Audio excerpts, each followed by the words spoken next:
No? Oh, you're good. Okay, it's 5:30 on November 17th, 2022. I call to order this meeting of the Planning and Zoning Commission. Present from the commission are Todd, Kathy, myself, and Lishay. Angela is also present by Zoom. And from the staff, we have Phil, Ron, Allie, and Piper. And I think that's it. Yeah. All right, our first order of business is approval of the minutes of October 27th, 2022. Kathy. I move to approve the minutes as presented. Todd seconds. Any discussion? Let's vote. All in favor? Great. The minutes are approved. Staff announcements. Ron, are there staff announcements? No, I think Phil's going to announce who won the lottery or. I am going to do that. First, we're going to talk about the 2023 calendar dates. I sent them out a while ago for comment. This calendar shows the town council dates that were approved this week, HARC dates, and then purple is P&Z, sort of following the same pattern that we did this year. Eleni, you said we should change one date, I think in June, and we changed that. Yep. So then these are going to be the dates for 2023. It's okay with me, but we're meeting during Mountain Film in May 27th. I can't quite read 25th is a Mountain Film night. And if that's really important to anybody on our board, we should switch. It would be much more awkward for me to be a week earlier, but it could work out. It doesn't matter to me, but I think we had grumping about it last time. So now is the time to propose a different date. I don't have a preference. Well, I do. Okay. Would the staff prefer that we move it to like earlier in that week, like Wednesday? Or that we move it to the Thursday before? Well, if it might, so during the weeks that it's the same week as HARC, then I have two late meetings, 2 nights in a row. And that seems like it's occurring 3 or 4 months next year. One, I see one. No, maybe December. November. no, November, December, and June. and June. Yep, June because they've moved theirs later. Yeah, well, we get disrupted by major holidays or major Festivals. festivals. Yeah. So you're saying May Piper, 20, how do you come in? So you would rather Wednesday? The 24th. May 24th. Well, I can't speak to any other scheduling conflicts. Wednesdays are when Lance has been having THA subcommittee meetings in an evening sometimes. He has them at 9 a.m. and 6 p.m. Every Wednesday. So I don't know if that will continue.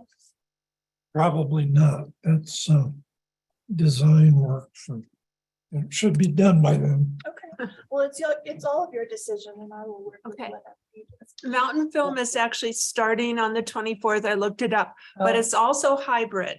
So it's No, like, it's not this year. it's not going to be It's hybrid. not hybrid Okay. This year, that's the announcement. Okay.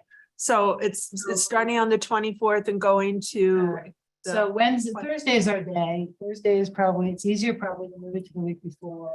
Sorry, Piper. I think it's easier to move it to the 18th. Eleni? Yes, Angela. Hi, everyone. Hi. I think the conflict is with Wednesday, the 24th, which is not going to be an issue. That's usually the volunteer night. And that's what we do is volunteer. So I don't think Thursday night is a conflict. And the ushering is usually Friday, Saturday, Sunday, or Monday. So if we That move it would to work for the me. 18th, that would be better for people volunteering for Mountain Film as well. I think so. This is fine. Or leave it exactly where it is. I think staff would prefer May 18th if we're going to change it. Let's change it to the 18th. Is that okay? So do we need to have a motion to do this? Or can we just do it? I think we just direct. Yeah, we can just do it and Okay. we provide the meeting calendar to you.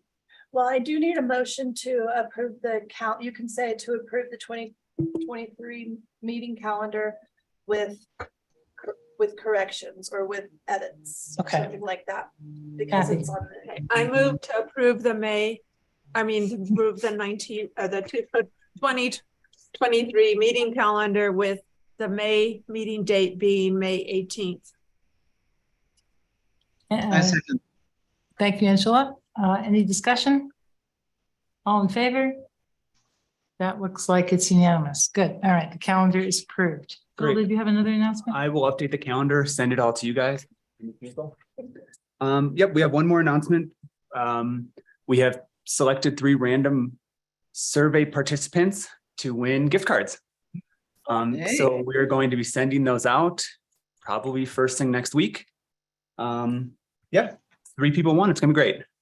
Great. Do you want to announce? I can. Yeah. The gift card winners are Kelly Jemison, Oh, Patrick Drew, and Mary Beth Mueller.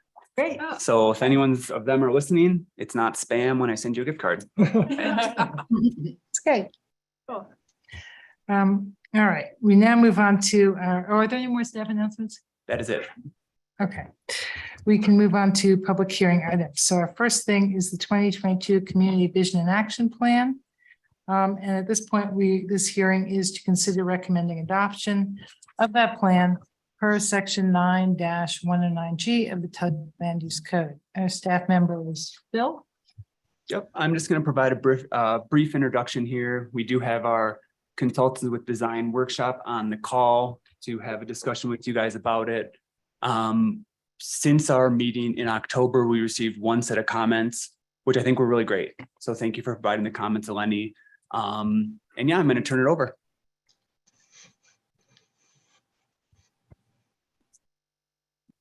So take it away. All right, great. Thank you all so much. Allison and I are here to provide a quick overview of the Community Vision and Action Plan. So since our last meeting, we went through a number of revisions, and I'm going to have Allison go through those. We spent a lot of time going through the comment log, making sure that we were responding to everything that we heard from you in the last time we were with you. So Allison, I'll turn it over to you to run through those real quickly. These are just some brief highlights. I think we had about 50 comments in all. Phil has a copy of the comment log with all of the comments and their direct, what the direct response was or how we addressed those within the document. What I have on screen here, maybe just some big highlights to reflect on of some of the more notable plan changes. So the first being, per our discussion at our last commission meeting, we added small town to the vision statement. There was some discussion on page 2 about how the plan was framed, and those bullet points on page 2 were revised to be more clear. We had a number of conversations around the economic data, as well as the way some of the wording was for the housing, especially as it comes to integrating short-term rentals into the economic understanding. And a lot of the economic and housing data really needs a more in-depth analysis. And so you'll find in that comment log that that's really the response, is to initiate a housing study that can more clearly define the appropriate data sets and criteria to understand short-term rentals and the impacts that it's having long-term, as well as the economic portion as you move into a comprehensive master plan will be addressed in greater depth and detail than really what this vision framework was intended to dive into. And so those, I think that's fairly notable throughout the document, that we have tried to be clear that additional work is needed to provide more in-depth analysis around that data. Similarly, on page 4 and 5, there was some questions on the table. And so we've simplified the data set so that reads more clearly. There were a number of conversations around the SWOT, the strengths, weaknesses, opportunities, and threats. And so there were a number of revisions within that box on page 6. There was a comment around images. And so we have incorporated more winter images, as well as switched out some that were not in Telluride. there was a couple comments around on page 26 about a statement about lacking accommodations. And so that sentence has been revised to remove that there's a lack of accommodations in Telluride, and instead more clearly outlines kind of the broader picture. And then we had a good conversation at our last the last meeting about incentives and the role that incentives play. And so consistently throughout the document, we have tried to be more clear and general at the same time. So removing specific references to incentives and instead including it in a list of options. So programs like incentives, when it does need to be, part of the story, but that it is not the only option, that there's a series of different approaches. And that is one of the tools in the toolbox. And finally, there was a comment around the importance of the ski industry as part of the culture. And so we have clarified that and added Ski as well as skiing and that part of the culture of Telluride to a number of different sections within the document. There were many other comments, but I think, some of them were more grammatical, some of them were more simpler changes, shifting around of words and sentences. I think this highlights some of the big ideas of the revisions that have been made since our last conversation. And then, as Phil mentioned, we did receive one comment related to an additional change to pickup. And so we're suggesting that as part of a motion, if the Planning and Zoning Commission is ready to move forward with recommending to council to adopt the plan, that it include an additional suggestion under an inviting community. So on page 33, we start to talk about an inviting community, and we have 3 different goals. Goal 1 is to create an inclusive community hubs, physical places, and virtual platforms. And if you recall from our last meeting, there was some conversation about how the town is doing communication, and that we need to understand best practices before making a value statement within the document about how that communication is going. And so what we're suggesting is that we add a new strategy and action step that states study best practices in local government communication and develop a plan to implement in the town. And so we would suggest that that is a way to understand what our best practices, start to think about how the town is doing on that issue, and then being able to move forward from there. So that is how we would propose to respond to that comment that we received. And I think with that, we're really eager to hear any additional comments that you might have, and ready to move forward for your conversation. Well, thank you very much. That was my comment, and I appreciate your response, because we did have a conversation about that, and I thought we had agreed on exactly what you've now showed us. So great. I also want to say, we really feel listened to. I'll speak for myself. I feel that we were very much listened to. We gave you an awful lot of comments. I'm sure there were more than 50. And we spent an hour and a half kind of beating up on your draft. And I'm very happy with the positive response and how you've incorporated our ideas here. So thank you very much. We feel you've listened to it and adopted. Others? Yeah, I'd like to pile on with that. As someone who in my career has done a lot of drafts and had them picked apart for various things, we can argue about a word here or there, but I think you've done a really great job of capturing everything that we were talking about, that the community talked about, synthesizing it down, revising it, and I'm really happy with where this ended up.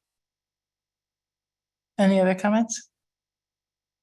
Kathy? I was glad to see the Native American acknowledgement on the acknowledgement page. I don't know if we should also use one of their names for themselves. There's like a shortened form of their name called Nuche, or whether we can just leave it as Ute. And since you're doing a lot of work on former Ute lands, I hope you'll sneak that little acknowledgement in on a lot of acknowledgement pages and for other clients. I think it's only fair. So we're pretty happy. Is that? No, the I'm sense of- very happy. The pictures are so much better from when we had our first review with pictures that were clearly not from Telluride or showing For the what wrong we- thing. Yeah, Even the housing solutions, they all line up with the context. yeah. Yeah. job. Yeah, and I think we overcame the bias that was inherent in conducting all this work in the summertime, and we've gotten some winter pictures, some more emphasis on skiing. I think that just came out of the fact that we conducted all the survey in the summertime when nobody was thinking about skiing. Yeah. So, are we prepared to make a motion? Or do you want to discuss this further? There are a few people from the public on the Zoom who may want to provide comment. Yes, great. All right, so let's have some public comment. You might ask them if to raise their hand if they have. I'm sorry, I can't see them. Please raise your hand if you have a comment. And we'll take With the comment. raise your hand button, not. Yes, use the raise your hand button so that Piper can see that you have raised your hand. I see none. You seeing none, we will proceed to discussion. Is there any further discussion among the board or other comments? Are we ready to make a motion? I'm a little unclear on where I'm supposed to read the Yes. amendment part or what's been changed since what was given to us. On page 33, they have a proposed revision. We, Piper, incorporate this proposed revision without having to. No, it needs to be read if it's not listed, and I don't have a motion written in the packet. Is there one? Yeah. There is. And I don't see it. Well, it could read it if it's not very long. I'm not sure I can. All right, I'll read try it this. that far. Do you want me to try it? Yeah. Hold on. Todd has one in front of him.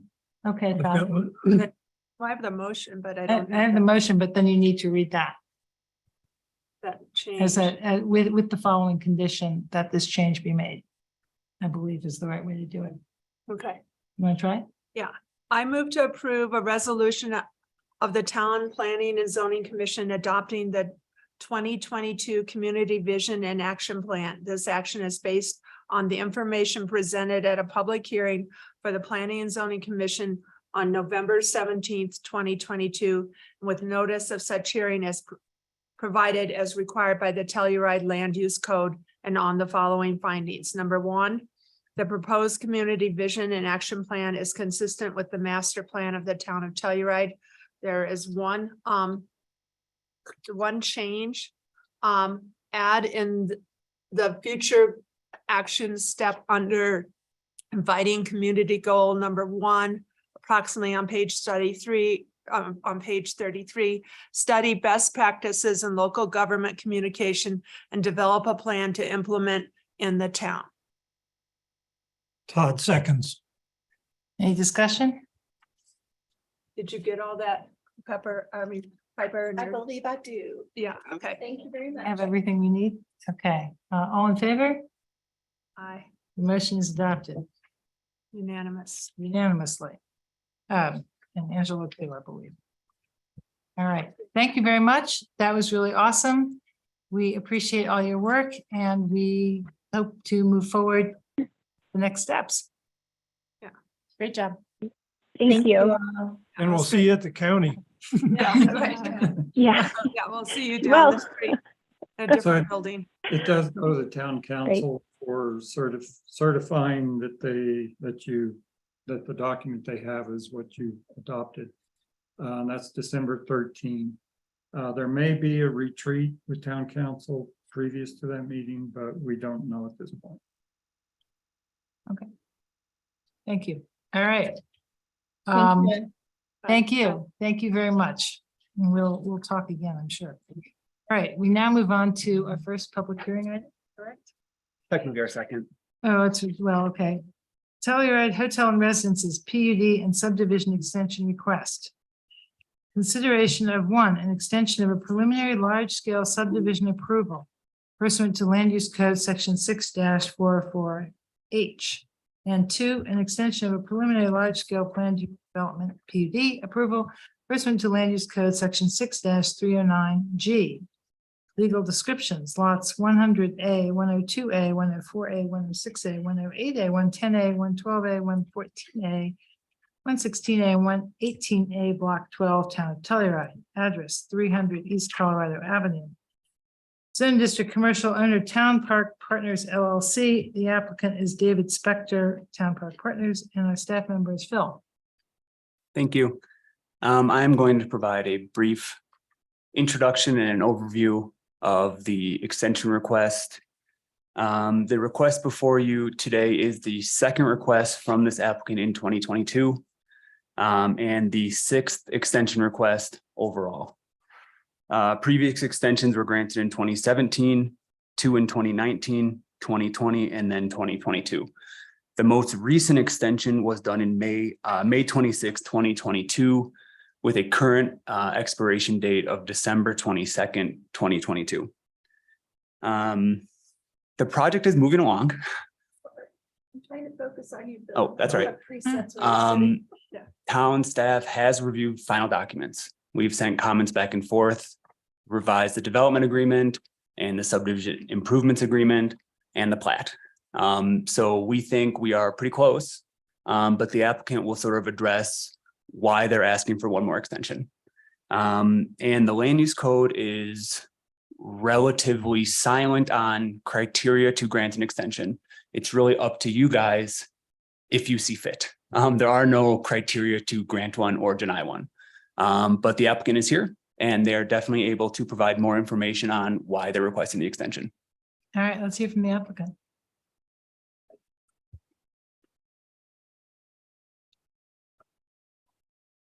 Good evening.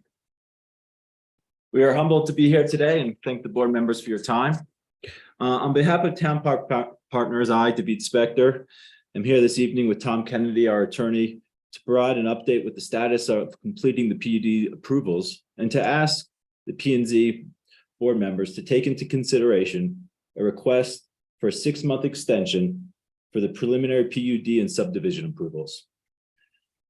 When one walks into a building with architectural significance, it does something to you.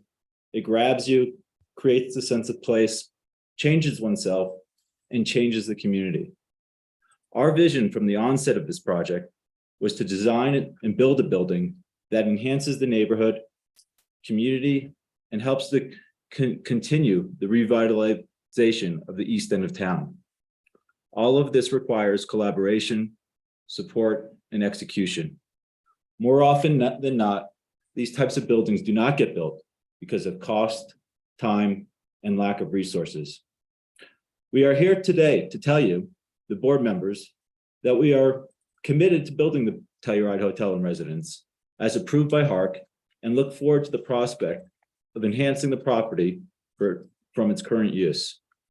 We have spent significant amount of time and money to get to this point. At this time, we are requesting an extension to finalize the Sampa utility easement for the relocation of power facilities that are a critical element of this project. We have completed all the required documents, which are in execution form to vest the PUD, with the exception of the power line facilities agreement with Sampa. Prior to finalizing HARC designs, we had significant conversations and meetings with Sampa to discuss the design of the utilities, our goals, objectives, and needs. In parallel with working with the town of Telluride and submitting the documents to vest the PUD, we submitted the appropriate paperwork, application, easement, and plans to Sampa for their review. On April 18th, Sampa received the following documents: site plan, draft plat, civil engineering plans, electrical plans, and the Sampa application forms. Subsequently, on April 21st, we sent Sampa the draft easement agreement for its review and consideration. On May 26th, we had a field visit with Sampa to discuss the relocation of the power line utilities. At that meeting, Sampa did not object with the design and informed ownership was that their legal department was reviewing the easement. We spent the next several months requesting feedback from Sampa as they reassured us ownership on several occasions that Sampa's attorney was reviewing those easements. I am happy to report that on November 7th, we received comments from Sampa. Unfortunately, those, At least it's the same year. unfortunately, Sampa's initial position was more unique than we thought it was. And the treatment of the installation of the utilities created a major problem with the approved HARC plans. On November 11th, Tom Kennedy and myself had a conference call with Sampa to discuss and address these issues. As of last night, Sampa has indicated to us they are not looking to be an impediment to the development and willing to work with us on the design. That said, we have some major hurdles to address and requesting time from the board members to finalize the design. Sampa is committed to visiting the property on December 5th and will then progress its technical designs to finalize the power line easement agreement. Our engineering design team is working with Sampa on the technical parts and the infrastructure plan to coordinate the location of the power line facilities in an acceptable location with the utility access corridor within the utility access corridor between the building and the post office. The last time I was here before the board, the members requested that Town Park Partners works with the community to provide parking and usage of the lot. We worked with all the festivals that requested usage. And today I sit here before the board members and ask you to work with us with the extension and take our request into consideration. Thank you for your time. Does anybody have any questions? Kathy? Probably last time I asked if 6 months was enough. And it sounds like you're a lot closer, but this is a little bit of a statement maybe, but I would rather give you a longer time and not have your efforts and our staff efforts and our time in a meeting go into an extension. So I guess I'm probably going to be for a 12-month extension because I think 6-month extensions are silly and a waste of everybody's time. I appreciate that. But I mean, I just don't, I know that we discussed this, I think in May, and I was assured that 6 months was enough. And at this point, I won't believe anything. Well, I have actually a different question, which goes in the opposite direction. Perhaps it would be good for Sampa to have a deadline. How would we do that? Yeah. Well, if this thing expired, if we did not give you an extension, then you could perhaps pressure Sampa more effectively to get their acting gear. Well, what we have done is we've brought this, everything to the final finish line. And it's of our, at some point, I don't know if we legally can give Sampa a drop dead point. I mean, you can It's a public establish, utility. we've let them know. Honestly, we finally got their comments last week. He was being more polite than I would have. We finally got their comments last week after them having it for 5 months, simply because we told them that our plans were about to expire. And if it did, they'd have a big problem. And so we got the comments, but the comments said they want a 10-foot exclusive easement along the back of the property where all our other utilities and infrastructure going. That's a big problem. And so we've alerted them to that. They were surprised that we thought it was a big problem. And so now we're in the conversations to try to figure out how to make it work. We're at the holiday period. Engineers are here, they're busy, they're doing stuff. So yeah, giving them a deadline, we'd love it. But if it ends up with our plan expiring, we wouldn't love that. And so I think that getting us more time, as was requested, will be helpful, and it'll allow us to work through the issues with them. It's important because our plat shows the utilities being they have a utility easement for where the facilities currently are. We need to move the facilities and amend the utility easement. Guys are probably tired of seeing me up here talking about this project. Back in 2014, when I was working on it at that time, had a utility easement that they agreed to. And it didn't call for any exclusive easements or anything like that. And so that's why I couldn't believe what I saw last week when we got what we got from them. So We also have been, you know, in not just design review with Sampa on multiple occasions with our architects, engineers. We've had field visits. We've actually discussed the technicality and the design impacts to the building and how that affects the hotel count, which is required by the PUD, the affordable housing, which is a requirement. Every little square inch of this building needs to be used. And the relocation, as we have proposed, which seemingly everyone was fine with it, then became a big problem. And that was only addressed to us as of last week. So Tom and I have literally been working all of what we can do to progress things forward. But the reality is the holidays are coming up. We don't want to be in this situation, as you can imagine, that we've spent all our money and time and effort since this has started, and then everything dissolves. and it's not their job, but your staff's been helpful. I think Phil Yes. made a call, reached out to Sampa. Look, they're busy, we get it. But if they had an issue of this magnitude, we should have gotten that a while A few ago. months ago. So giving us the time, he asked for 6 months. I mean, if you want to give longer than that, we're not going to argue against that. But we want to get to the finish line ourselves. So I think the existing date, it's really going to be tight. It's going to be nerve wracking. And then you kind of get into the whole program. If you're trying to record the early part of next year, you got to pay your property taxes. But guess what? You don't have a property tax bill to pay. So the treasurer can, so it just really starts to get complicated this time of the year, trying to get something recorded. And so when we were here the last time, I'm not coming here without wearing a paper bag if we have to do another extension. And here I am, and I honestly don't think we need a paper bag because we've tried and we're dependent on other people to do what we would expect other people to do. Unfortunately, it's fallen short. I mean, simply look, the engineer team that we have working on this project does almost 99% of all engineering in the town of Telluride. And the request that was presented to us is never been done in any project ever in the town of Telluride because there's limitations to space.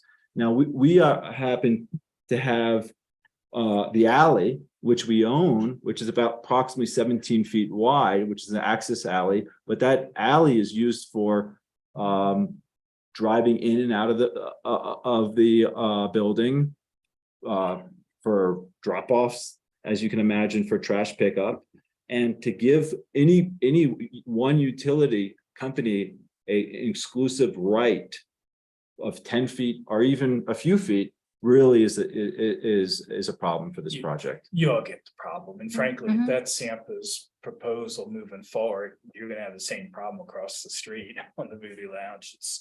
And there's just not enough. Look, if we're up on a mesa, okay, maybe, but not here in the towns of the Mountain Village or any of the places with greater density. So. Edge of the problem. Yeah. As an ex-council member and member of the THA subcommittee, having built a bunch of affordable housing over the last decade or so, we know that dealing with Sampa is somewhat akin to root canal surgery. Except that's giving a bad name to root canals. You got Novocaine there. And neither we as town nor the applicant have leverage over. So I think it's right that we recognize the challenges. And I agree with Kathy that rather than making this an artificial, if you will, 6-month deadline, that we should take it out a year. The applicant's incentives are to get this thing in the ground. And if it waits until this time next year, they've lost an entire year and Yes. everything gets more expensive and more difficult. So It's essential, and not to cut you off, Todd, but it's essential for us to progress our construction documents. And if we can't do that, then we're progressing certain things, and we may have to go back and design. It's just, it gets to be crazy and costly, to be honest. Are there other questions from the board for the applicant? Is there any public comment? Please use the raise your hand button. I don't see any public hands raised. Okay, seeing none, we'll proceed to board discussion, which we've already had a bunch. Yeah. Motion? I said what I said, but I think they need at least a year, and we don't have any leverage over Sampa. Our franchise agreement gives them almost everything. And the real thing to think about is whenever our franchise agreement comes up, whatever decade that's in, writing a different one that makes them more responsive. But that's not. Good luck with that. there's no leverage there. There either, yeah. So, yeah. Bring in the alternative energy company. Yeah. Or start our own energy company, whatever. Okay, that being said, unless I can do that on motion unless people have wanted to speak. Oh, I just want to note for the record that our council liaison, Dan Enright, joined the meeting. Okay. I move to approve an extension of the preliminary large scale subdivision and preliminary large scale planned unit development at 300 East Colorado Avenue by Town Park Partners LLC to expire on December 22nd, 2023, based on the information within the staff memo of the recorded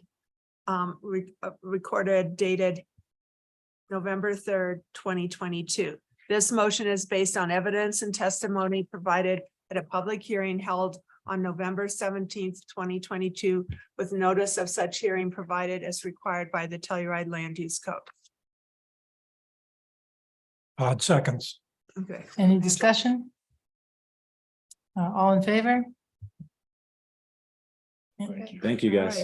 We hope to see you in a year. We wish you all the best. Hope we stop Zoom. Well, we hope to see you, but not in this arena. Not yet, And not asking. Thank you for making the parking available. I appreciate that. You're welcome. And I hope you continue to do so if you're Absolutely. Thank you very much. not under construction. Happy holiday. All right, next we have a work session. Ron, would you like to talk to us about these things? Yes. I see land use code. First thing item is land use code amendments noticing requirements. Yes, thank you. Chair Eleni Constantine. So the request is, or let me see if I can pull this up.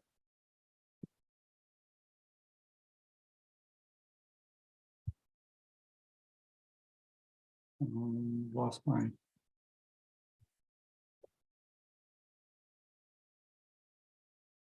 I have a short PowerPoint. I'm trying to pull it up real quick. Oh, there it is. We don't have it.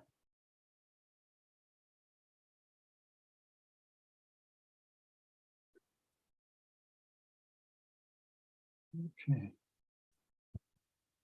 So staff is looking at some land use code amendments, and one that we wanted to kind of low hanging fruit is to deal with our noticing requirements that have caused heartburn for staff in the past.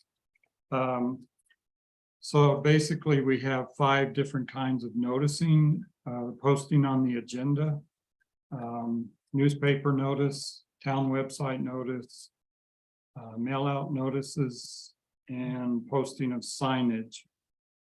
Currently, there are different requirements as far as number of days that these are to be accomplished prior to the public hearing, which again, it's very difficult for staff, or we've got a handle on it, but it's often we were a little bit nervous because it's so varied. The agenda is a 10-day requirement. Newspaper is 10 days generally, but some of the applications are 15 days. Town website, 10 days, mail out notices, 15 days, and sign posting, 10 days. So what we're proposing is to simplify it and basically provide a requirement that everything, with the exception of the agenda, which we post online, require 15-day advance fulfillment or completion. So a newspaper or the agenda would be 10 days, continue to be 10 days, posted on the town's website prior to the hearing. Newspaper notice, which staff accomplishes the newspaper notice. Rather than 10 days, we'd like to change that to 15 days. So that all of the applications are standard. Town website, this is another thing that staff accomplishes. We provide not only mapping of the future agenda items, but we publish on the website. And we'd like to standardize that with the 15-day notice. Send out letters, we provide that to the applicants that they have to fulfill. They'll provide us an affidavit indicating that they've fulfilled the requirement for notice. We'd like to standardize that to a 15-day notice. Signage, postage of signage, staff prepares the sign. And that's printed by paper chase. And then posted by the applicant. They also fulfill that by providing staff with an affidavit. 15 days. In addition to standardizing some of the notice requirements or deadlines for notice requirements, we're trying to make it a little bit easier to implement. So we plan to bring ordinance language in front of you that identifies the sign or the posting requirements to be categorized by levels. So a level 1 would be one type of notification.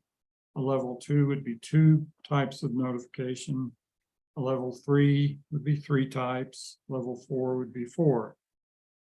And I don't want to read all of these different application types, but basically, most of the HARC review items are either a level 1, level 2, or actually level 3, or no notice requirement. Most of the site development plan requirements or applications are a level 4. Site development applications kick in the vesting requirements. And some of these we're modifying that they currently require only 1 or 2 actions, agenda actions, or actions for posting. And we're making that, or we're standardizing it so that it falls within any of these 1 of 4 categories. So that's what we propose to do. And we'll bring that to you for your consideration at a future meeting, maybe in December or January. But this is one of those low hanging fruits that's always been in front of us. We want to get this done, make this administratively more functional than it is currently. So I have one question, and maybe others have questions for Ron. In our efforts to be more ecologically sensitive, can we have an opt-in system where people, instead of getting a hard copy piece of paper, have received a notice by email? Like you do for bills or many other things nowadays? I mean, let's say, a couple hundred people thought they would rather get it by email, save a tree. Yeah, the only thing that comes to my mind is how do we know their email addresses? Well, they would have to provide it to you. When you choose to opt in. Yeah, when you choose to opt in. Well, I see. I mean, it's very much like a paper bill. When you get a paper bill, it says you can receive your bill by email. Mhm. Obviously, you have to provide them your email at that point. And it costs less. Yep. It might save the town money. Yeah, we'll look at the options. I'm trying to figure out how we would do that. It seems like it could get a little confusing if some property owners receive one in the mail and some receive it via email. It may be hard to track to confirm noticing happens, but that's the only hiccup I see. Why don't you take a look at it and see if, maybe other towns are doing something similar. I Okay. don't know. I mean, it just seems like if utility companies can handle it, maybe Who we would it can. be confusing for, just out of curiosity? I mean, like they send when they provide affidavits for noticing, they give us a list of, hey, here's all the addresses we sent notices to. I think it's a little harder to track emails. That's all. Yeah, I mean, currently they utilize the county parcel information. So that's how they do the radius or the 150-foot radius map and with all of the property owners within that radius. And it'd be difficult to.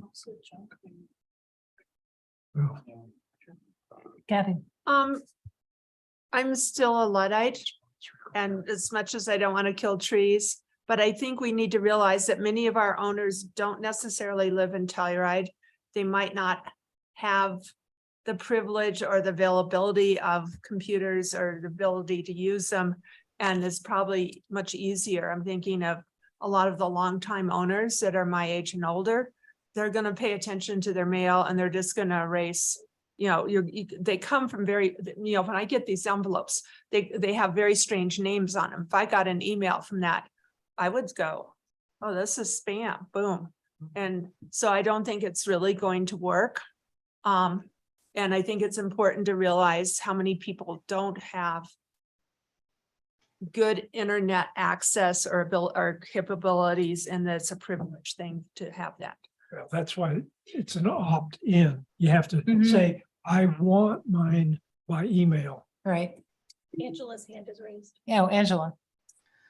Yeah, I think Amy had her hand up as well, but I was going to say, I think there is state law that applies here at some level about public noticing requirements. So I'm not sure we can change these willy-nilly.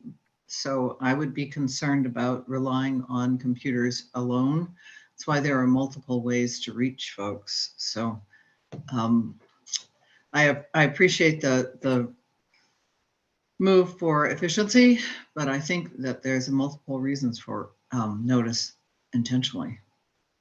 Well, I would say it's worth, I mean, I will recognize Amy in a moment. She has her hands up. I would just say that it seems to me it's worth exploring because there are also a lot of property owners in Telluride who travel, this may not be their primary residence. And for them, they would be reached better by email and if they were allowed to opt into it. And I agree with Kathy that we don't want to force anybody to only rely on email if they don't want it. But for many people, it'd be more convenient. Personally, I pay more attention to my emails. But that's just, that varies by person. That's why we would have it as an option. So anyway, Amy wanted to say something. Did she have her hand up? Yes. All right, Amy Lynn. let's hear public comment. Hi, everyone. There's a little bit of a problem with changing the public noticing in that way. While it might be a good idea, the lists are generated by using the county records. So it would mean that all the county records would have to change in order to get email as part of the system. So it's not something that could be easily accomplished, but maybe in the future. I mean, the public noticing list is generated from county records, property ownership records. Yeah. If the county provided email addresses and parcel data, then that would be something we could accomplish, but they don't. Yeah. Well, I think we're moving in this direction, and whether we do it now or whether we do it in 10 years, we're going to get there, and it's worth thinking about. But I'm prepared to, I'm not going to, lay down in front of this moving target. Are there any other comments or questions? This is a work session. No, I think it's great that you're going for consistency and for making the staff jobs easier. I think we're gonna have, maybe we won't have giant projects, but I think we're gonna have an endless number of smaller projects that will still require noticing. Mhm. Yeah, a little nerve wracking because the 10 day, it really just, whether we make an error or not, we always feel like, oh, did we do that? Right? Yeah. It's difficult. Well, I think we all support you making it simpler, and we'll probably see the list of specific levels next time or the time after that, whenever you're ready. We also have a second work session item, unless you have any more comments on land use code amendments, PUD public benefits. So this is something that was brought up at one of our previous meetings, and we agree it's something that we should tackle. And I've got a PowerPoint just to show you the existing public purposes that are part of the PUD. I don't know why I'm having so much trouble tonight.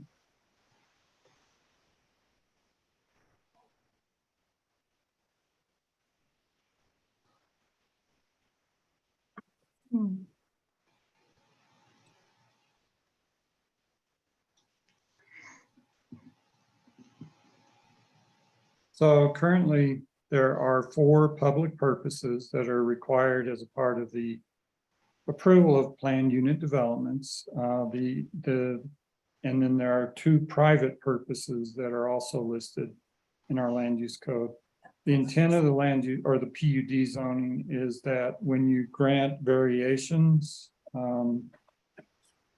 to the dimensional requirements of the land use code, that there are public purposes that benefit the town, or that there are public or private purposes that benefit the town in an equal level, or at an equal, what's determined to be an equal level, the trade-off. So right now, the public purposes that are identified in the land use code are preservation of lands as public open space or protection of wetlands, preservation of the historic character, scale, architectural integrity, or cultural resources, provision of affordable housing, public parking facilities, public recreation facilities, or other community facilities, provision of land for public purposes or to be used for public purposes. And then under the private purposes, provision of short-term accommodations for visitors and or provision of conference facilities, facilities for performing arts and special events, and for visitors and local nonprofit organizations. And then finally, provision of restaurant use or ground floor retail commercial in excess of the requirements. So I guess the question that staff has is, which of these do you feel like need to be removed or reconsidered? And are there other issues or other public benefits that might be something that You put the list back up? Yeah. I won't remember all of them.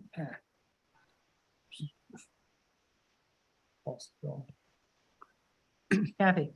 I think I'm the one that asked for this, or several times maybe. And I'm concerned about, provision of short-term rentals being a benefit or a reason.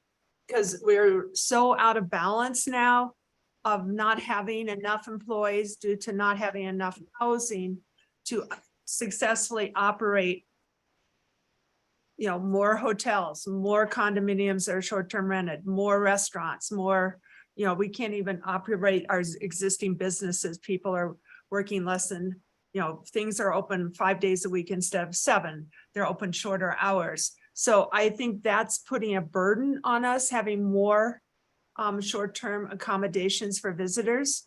And we might want that back someday, but I think we need a vacation from it for at least 5 years. Todd, Yeah, and the one I looked at is the same one, that number 5. Not only do we, in my opinion, not need more short-term accommodations, but we need to make sure that we have cooperation among PUDs for things like conference facilities. We don't have any right now in front of us, but in the past 4 or 5 years, we've had at least 3 projects which proposed community rooms at the same time, but they were tiny. I mean, yeah, one would fit in half of it, but they called it a community room and therefore it was a public benefit. And that, you know, if anyone can talk about that to the exclusion of others, that's a problem for me. So if we are recrafting this, we ought to think about how can we make this community-wide rather than facility-wide. Yeah, that's, mhm. yeah, so I mean, maybe we just ditch number 5. I do like number 6, that we want more retail use rather than office use on the ground floor or excess use, you know, than required. Anytime we can, you know, push office use off the ground floor or push giant house lobbies off the first floor, I think that's to our advantage. So I want to keep number 6, but I think all the public purposes are all good. I don't know if anyone feels differently. So I'll just jump in really quick. We hear pretty often from our historic preservation planners that number 2 is a requirement, more than a public purpose or a benefit. Okay. So we may want to consider rewording that one or recrafting that one a little bit, because it is sort of required with a lot of the development we see. Well, so it would be how would we craft it so it would be a public benefit? Well, I'll say, yeah, and I know Park City has dealt with this, that they also have a historic landmark district and a period of significance. And they're looking at structures that were built in the 50s and 60s. So outside that are outside of the period of significance, but they're considered in their community culturally significant. But their equivalent of Hart can't do anything about it because their hands are tied. or outside the landmark district.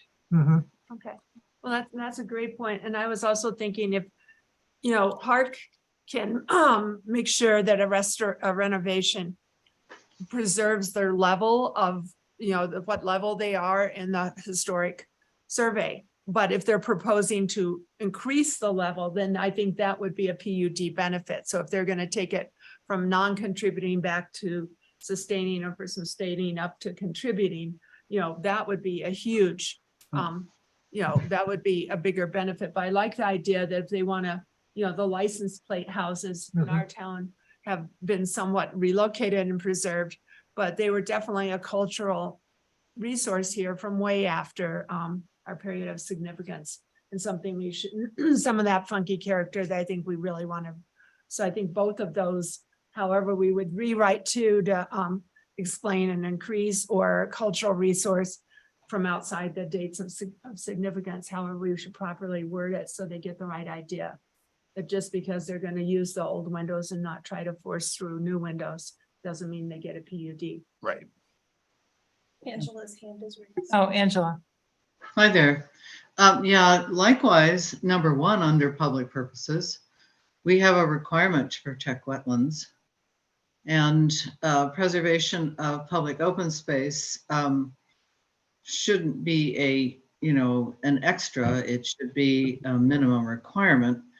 On the other hand, perhaps we should encourage additional provision for public open space or additional setback from wetlands and river corridors beyond what we currently require. Mhm. Yeah, I think Mhm. that's what this one meant, Angela. Okay, We've seen a couple of applications, at least in Hart, that tried to say, well, we're gonna create this buffer between the creek and this new house, and therefore that's a open public space benefit. and that's a benefit. It's like a 3-foot Yeah. grass Yeah. strip. No. So that needs work too. And you have to drop in by helicopter to get to it, yeah. right. So it needs to be meaningful public open space or connectivity to other open space elements, wildlife corridors. I mean, this could be, and this, we're at a work session stage here, so I'm just suggesting some ways in which that could be more useful Mhm. and truly meet the intent of preservation of natural areas. So myself, I want to go back to 5 under private purposes for a minute. I agree with the comment that we have more than enough short-term accommodations for visitors if we talk about short-term rentals as well as hotel rooms. And obviously visitors are certainly using short-term rentals. I do want to say though that rather than just ditch 5 completely, I want us to think about this problem, which is that local nonprofits are suffering in 2 ways. One, they can't get office space, and 2, they can't get lodging for people who are coming to perform or otherwise contribute to a conference here, whatever it might be. And so if we could revise that so that if somebody's actually going to commit to making a space available for nonprofits, that is for free, that would be a public benefit. Right. Well, or not even for free, but not at market rates. Yeah, I know, it's And not like you can just rent. nonprofits, so it's sports, school events. Right. Well, that's why I think it kind of has to be for free, because otherwise you're going to get into like what is acceptable and what is not. But anyway, Kathy? And I think in the past, when we've had the conference facilities or, meeting space in the PUD, then they've restricted the days to like 10 days a year, all in off season. So I would think that we want that, they don't have to give it to us 365 days a year, but if they're giving to us for 60 days, there's no seasonal restrictions, because there might be a group that's happy to, get free housing in November, but there's probably a lot more groups that need a week of housing in the summer months or in prime ski season when they really can't afford it or find anything else. Right now, you can probably get a decent deal on, housing for a visiting instructor or visiting performer or whatever it is, I mean, I don't have a perfect answer to this. I'm just putting out the concept and trying to see how we can address that. Maybe, as I say, we can always look to other communities like Todd suggested for some of their ideas. And then I've been looking at number 3, and it says a provision of affordable housing. And I think it needs to spell it out in excess of what's required, because otherwise they'll come in with, 1 square foot more than what they're required and say, look at what we did. This is a gift. And we're like, That's true, parking too, actually. yeah, parking, yeah. Well, public parking is different than if they're private parking, but so obviously we have a lot of work to do here, not just on 5 but on all of these to really clarify what we need and close loopholes so that they have to come in with their best offer the first time. We don't have to go back and forth through 6 meetings to get a reasonable Yeah, offer. I mean, none of this says that a building can't be built without any of these things. It just can't have extra floor It space can't or. do what Right, it the can't be a PUD. PUD will allow it to do. Angela's hand is raised. Angela. Yeah, just a couple of things. I do agree with the short-term accommodations. Boy, things have really changed since we were encouraging short-term, hotel, whatever, hotbeds, et cetera. And that's been flipped on its head. I think in each of these, we need to dig deeper as to what it is. What do conference facilities mean and what is their intention? What is a facility for performing arts or special events? In that case, it was used, I believe, for the warehouse, if I'm not mistaken. But how big is meaningful enough to use it for that purpose?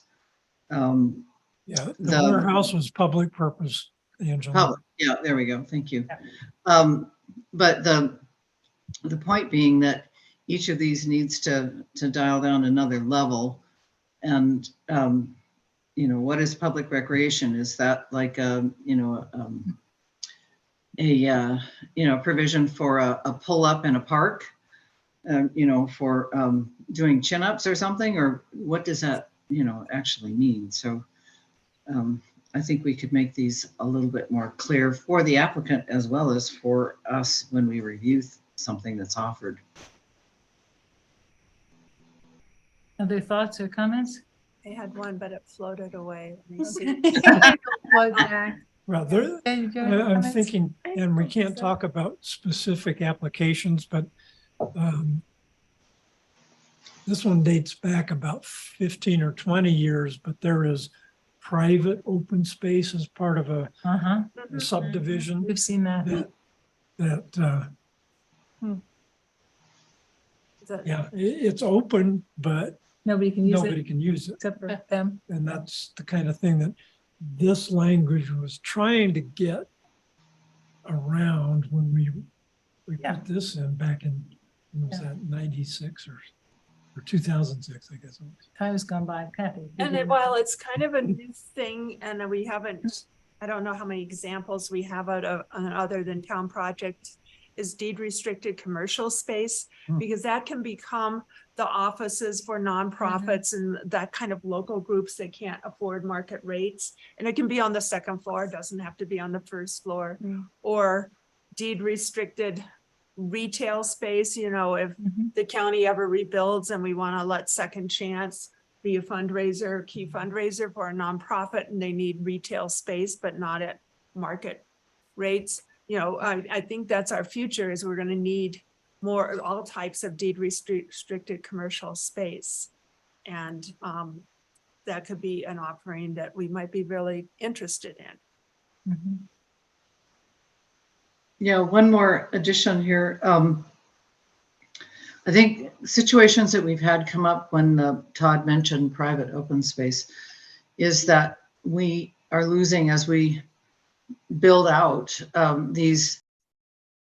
Oh, sorry, I accidentally muted her. Instead of lowering that. Sorry. Okay, try again, Angela. Yeah, thank you. Okay. As Todd mentions these private open spaces, I think we've been faced over the last year or two with some of the loss or even realignment of some of the sort of more organic trail connections that we've had in town for a long time. And I think that needs to be considered. It's not just space, but it's also connectivity. Whether it's a dirt trail or a walkway or something that has been essentially used in an informal way, become a part of our connectivity for pedestrians or bicycles through town, that I think if they were given credit for preserving those or allowing that connection, that would be a potential benefit. And I don't know if we want to try to do something more with trees. We're losing so many of our older trees. Some of them need to come down because they're too old and they're blowing down at awkward times, or dangerous. But you can hire an arborist to say anything, so they can easily hire somebody who will say, oh, this tree is dangerous and it has to come down, when it probably isn't. And just, they should be bending their project around the existing trees, and we should give them some credit if they really truly do that. So right. I think that's a great point. As we're having this discussion, I keep going in the back of my mind to the vision that we just created and how much of that was around the preservation of open space and lands and trails and connectivity and the historic character, all those things. Mhm.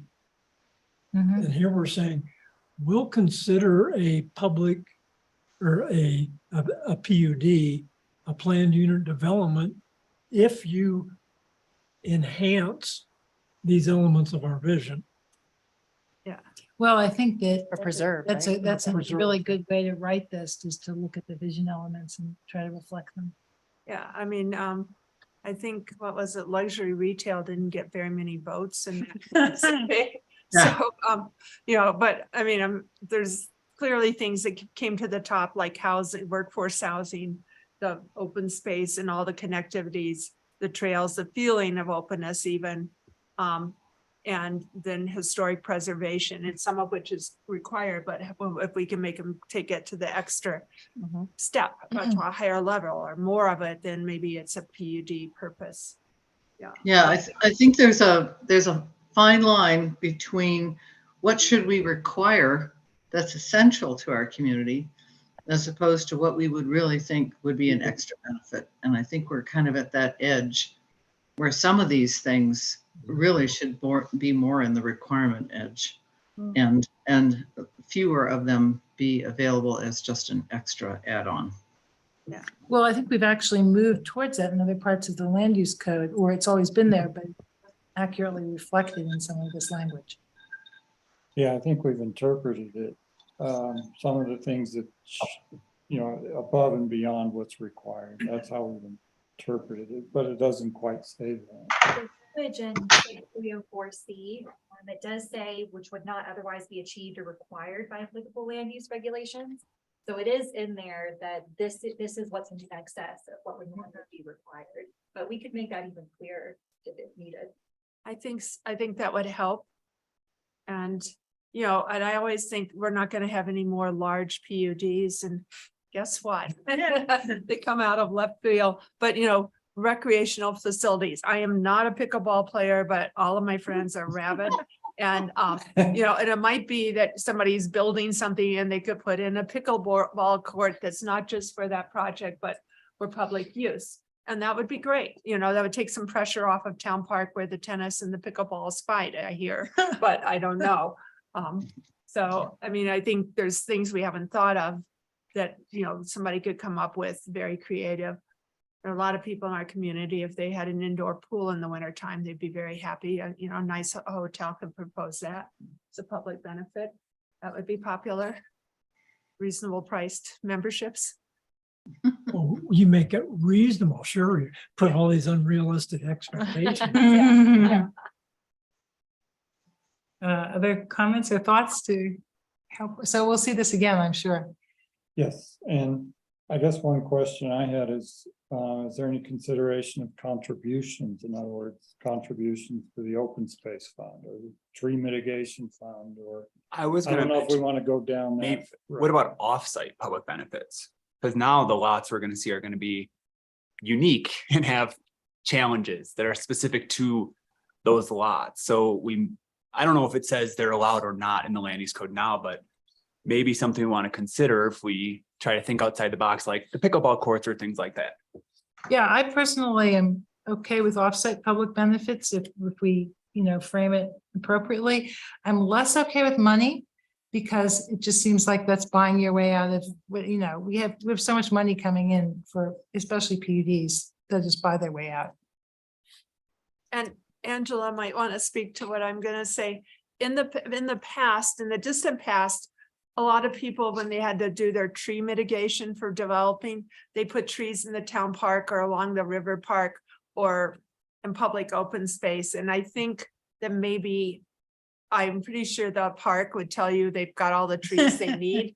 And, you know, and I think at times on the valley floor, they have their own tree relocation program, but they don't need someone to say, oh, we have to do 100 trees. Here, we'll give you the money, just plant the trees that, you know. So I think we have to be careful about saying you can mitigate offsite, you know, on other, and if you do it on private land, then it'll turn around and get bulldozed in 5 or 10 years. So it's a hard thing.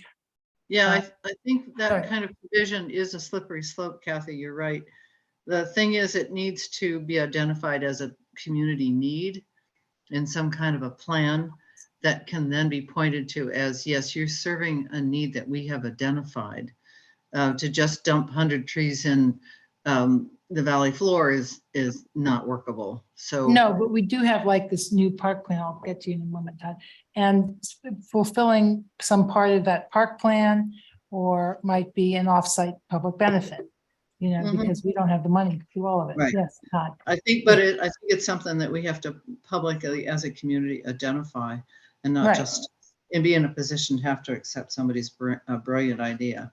I think that's a really good way to put parameters around offsite benefits. Yeah, and the other one I want us to consider is contributions or advancement of the climate action plan, as well as some of these physical things, but it may be making public access to an EV charging station or something like that, that fits within whatever they're proposing, that it's not just limited to this stuff.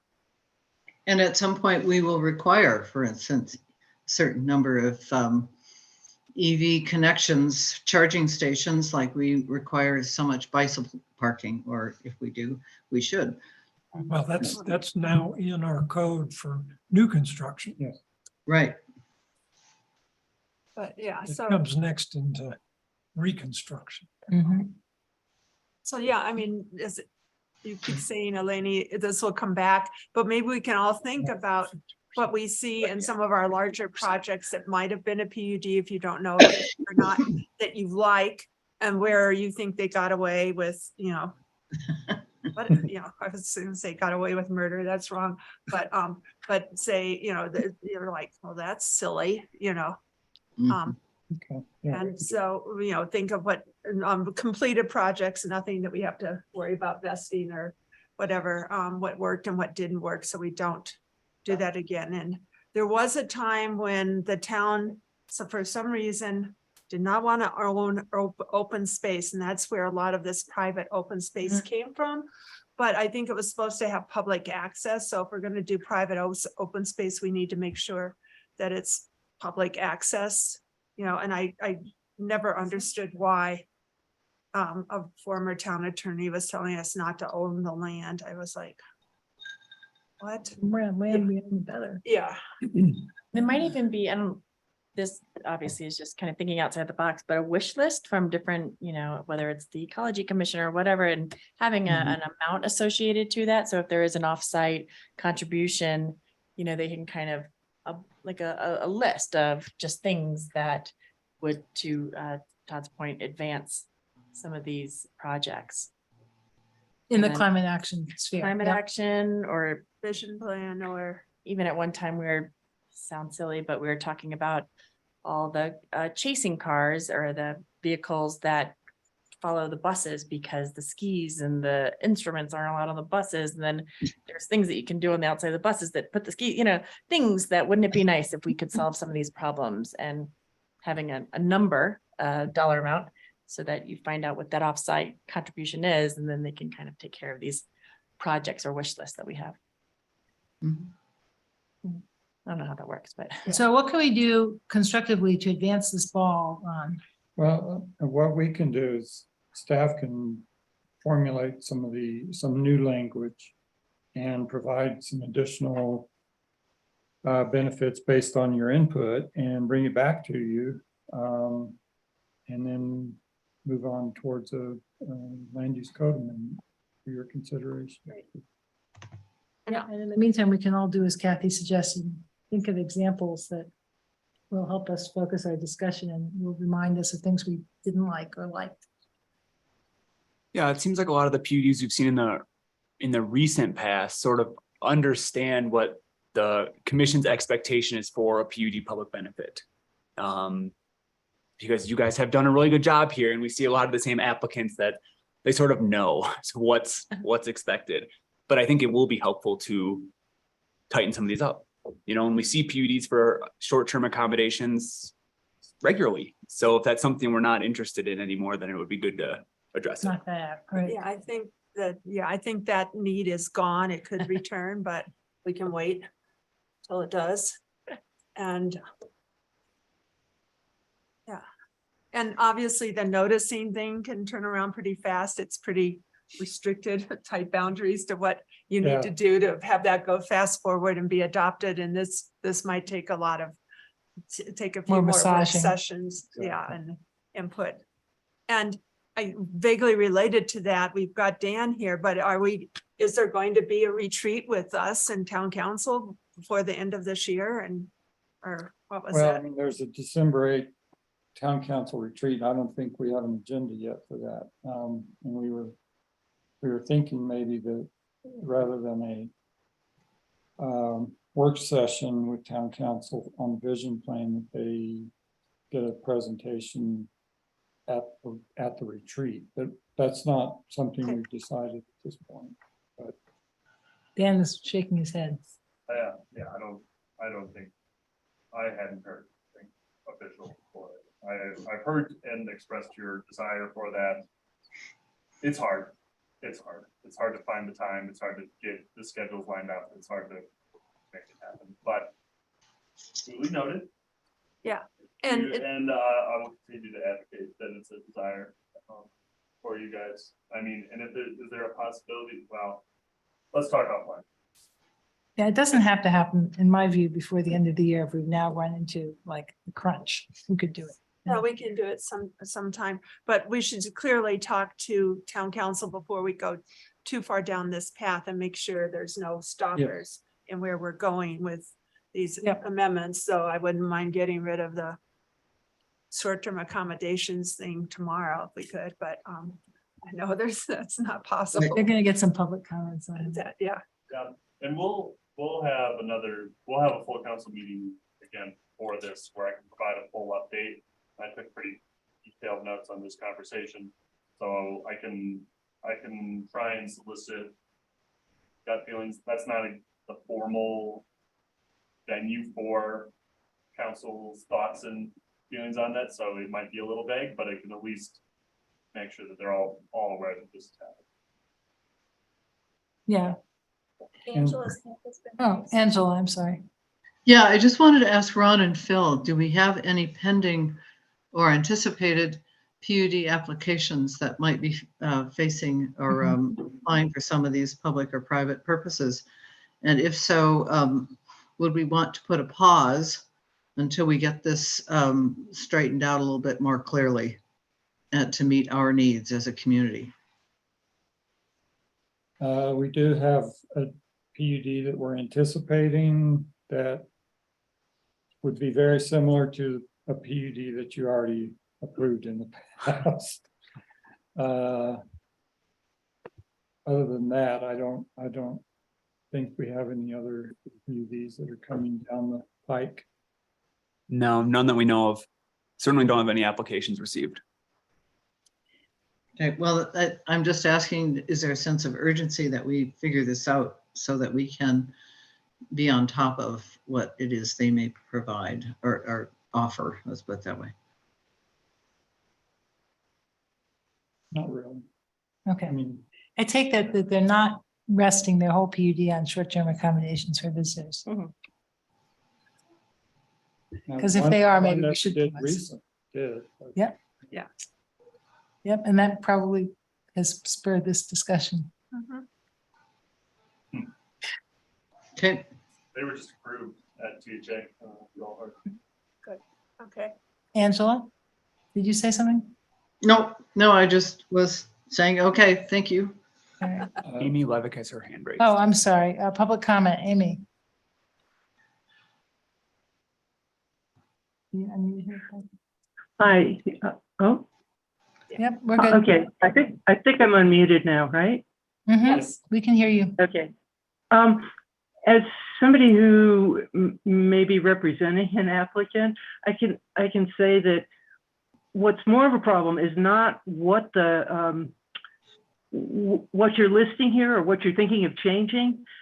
What is more of a problem is getting caught between Park and P&Z as far as the values are concerned. And I'm not sure that there's anything you can do about that, but it's an age-old problem. What P&Z desires and what you've put down and expressed is possible to meet, but then there are problems meeting HARC's needs. That seems really hard for us to deal with because we have, you know, a mission. We have a specified purpose and we're trying to fulfill that purpose, and HARC has a different one. Well, in January. I agree. in Go Jan- ahead, Amy. No, I'm just saying that, you know, I agree that there are different purposes, but as an applicant, getting caught between those purposes sometimes can be very difficult to resolve. Okay, Ron had a. There is an Fine. amendment that will be going to town council on second reading that limits the review and recommendation role of PARC. And so they may not be looking at some of these PUDs, although that's still probably something that they would be involved with as far as a review, but The concern is designing to the PUD and then that not getting approved.